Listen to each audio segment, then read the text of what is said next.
Сарайшық қаласы немесе Кіші Сарай. Бұл 13-16 ғасырларда Жайық өзенінің бойында қазіргі Атырау қаласынан 50 шақырым қашықтықта орналасқан көне қала.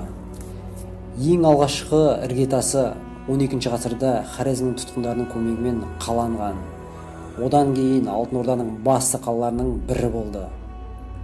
Ұлы Жібек жолының Еуропаға өтетін ірі сауда орны, яғни Азия мен Еуропаның арасындағы алтын көпір еді. Тарихшылардың айтуы бойынша, ол заманда Алтын Орданың 16 қаласында ақша соғатын сарайлар болған. Соның бірі осы Сарайшық қаласы еді.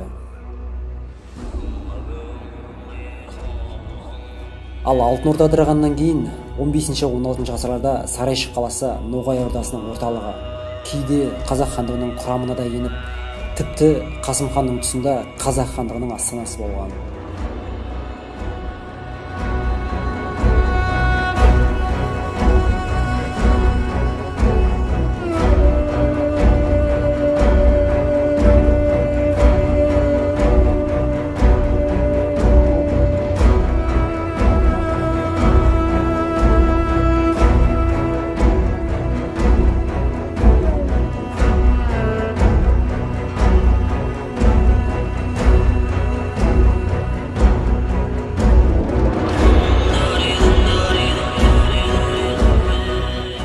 Бұл қысқаша видеода Сарайшық қаласы жайлы жалпы айтып өттім, және бұл видеода қала толық көрсетілмеген.